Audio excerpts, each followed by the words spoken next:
Temos aqui o Rodrigo Ferreira, que mandou 2 superchats. Fico pensando se a pessoa procura pastor ficasse sabendo das contradições que há na Bíblia. Seria tão facilmente ludibriadas? Vocês querem responder essa primeiro? Eu acho essa é uma pergunta interessante, assim, porque de fato é isso. As pessoas elas são levadas muitas vezes a acreditar que aquilo, assim, não estou dizendo que existem erros na Bíblia, acho que contradição é uma palavra boa, né? E que nem tudo que está ali é a perfeição, né? Que a Bíblia está cheia de contrastes, e esses contrastes são importantíssimos para que a pessoa cresça mesmo, para que ela se torne, como a gente chama, adulta na fé, né? Então, acho a pergunta do Rodrigo é interessante, porque a pessoa que é confrontada com esse tipo de contradição mesmo que há na Bíblia, ou de paradoxos que existem aos montes ali, ela é obrigada a pensar, né? Aí, assim, ou ela abandona a fé, ou ela se fortalece. Então, quer dizer, eu tive um momento já desse tipo de confronto e de falar, meu, caramba, será que nada faz sentido mesmo? Será que é tudo enganação? Né? E aí eu, né, estudei, lutei e acabei firmando a minha fé dentro de princípios bastante racionais e adequando essas contradições dentro daquilo que eu acredito. Então, eu acho importantíssimo que a pessoa perceba essas contradições para que ela possa crescer, inclusive, né? É importante, não acreditar que tudo é perfeitinho, tudo é certinho e tudo que não funciona. Tem um falecido já, o grande doutor Milton Schwantz, que era um doutor em teologia do Antigo Testamento, era um homem de esquerda, inclusive, admirável, doutor Milton Schwantz, uma das pessoas mais queridas que eu conheci, assim, uma alma nobilíssima. E ele dizia o seguinte: o Antigo Testamento ele narra tudo aquilo que a gente não deve fazer. Então, quando você lê o Antigo Testamento, você fala assim: caramba, esses caras são bagunçados, hein? Tipo Então Cautionary Tale, né? Uma história de moral, né? A moral da história é...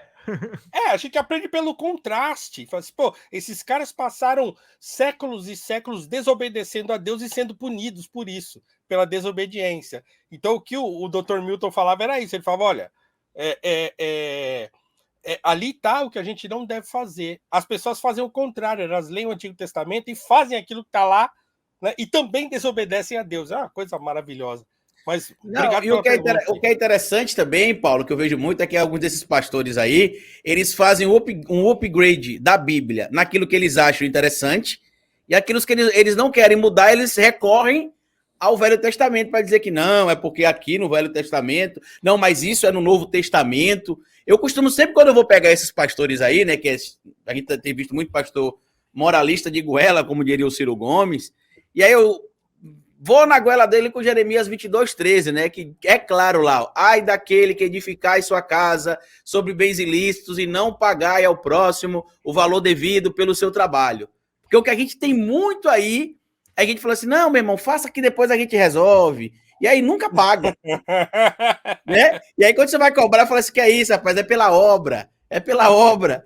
Mas a conta de luz da minha casa, eu não vou conseguir falar isso pro cara da conta de energia que vai chegar lá, que é pela obra. Eu tenho de pagar. Entendeu? Então, assim, é sempre esse upgrade naquilo que eles acham que é importante renovar, mas aquilo que eles acham interessante manter na igreja, eles mantêm no Antigo Testamento. O pastor da igreja que eu frequento, o Zé Bruno, ele fala uma coisa interessante. Fala, os cristãos fundamentalmente se baseiam no Novo Testamento. Ponto. A base do cristianismo é o Novo Testamento. A gente não renega o Antigo Testamento, mas a gente lê o Antigo Testamento enquanto cristãos, né? Irradia do novo para o antigo e não do antigo para o novo. O que igrejas neopentecostais fazem, por exemplo, é o contrário. Pega as coisas do Antigo Testamento, todo aquele legalismo, todo aquele monte de coisas contraditórias e jogam por cima do novo. Isso é um erro. Né? O que a gente tem que fazer é o contrário. Né? Inclusive, obedecendo ao que Cristo disse, fala assim, olha, eu não vim revogar a lei, mas vim cumprir. E cumprir é nele que se cumpre. Então, o que essas pessoas, inclusive, fizeram ao aderir ao bolsonarismo é negar o Novo Testamento. Não é à toa, como a gente falou agora há pouco, essa espécie de idolatria com um Israel fictício. Né? Porque eles olham para o Antigo Testamento. Eles olham para aquele Deus que pune, eles olham para aquele Deus que é o Deus que manda fogo, eles olham para aquele. Eles não olham para o Deus que é compassivo, eles não olham para o Deus que dá a outra face, eles não olham para o Cristo que se sacrificou, ele não olha para Cristo que fala assim: olha, você tem que vende a tua túnica. Né? Ele não olha para aquele Cristo que do samaritano, do bom samaritano. Ou quando Cristo fala para o ricaço vender os bens dele e dar para os pobres, eles não olham isso. Eles estão olhando só para aquele Deus do Antigo Testamento, que é um Deus feroz, né? E que aí eles vão adequando isso a esse tipo de idolatria que os levou ao bolsonarismo, infelizmente. É uma É o Deus simplificação da odioso religião, que eles né? propagam, né, Pedrão? E Paulo, que é o Deus que é assim, você vai ser punido, você vai ser perseguido, você vai ser abandonado, você vai ser excluído.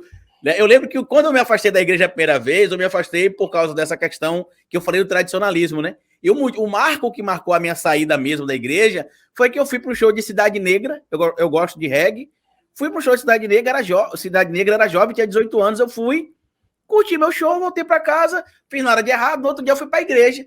E aí os irmãozinhos mais velhos souberam que eu fui pro show, e aí ficaram me olhando de lado, não me chamaram para dar a oportunidade de participar ali da organização do culto do sábado, que era o culto dos jovens, me tiraram da banda do sábado e não me falaram nada.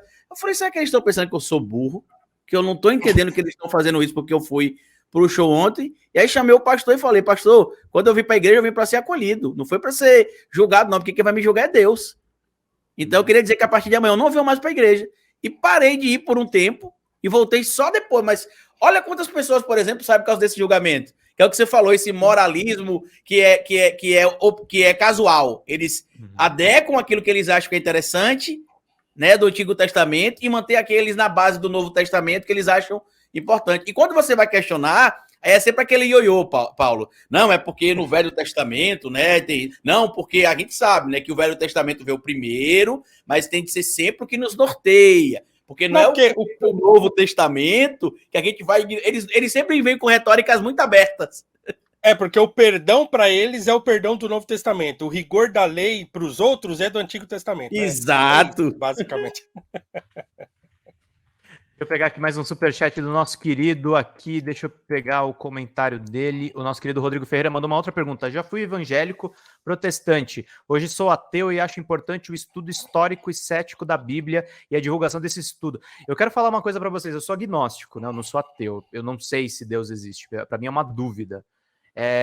Mas eu odeio aquele tipo de ateísmo assim, meio militante, meio Richard Dawkins, sabe? Aquela coisa que, essas pessoas inferiores aí. Gente, eu adoraria de verdade ter uma religião. Religião é um lugar de conforto, é um lugar que você pode procurar algumas respostas para dúvidas. E eu não tenho esse refúgio porque eu tenho muitas dúvidas.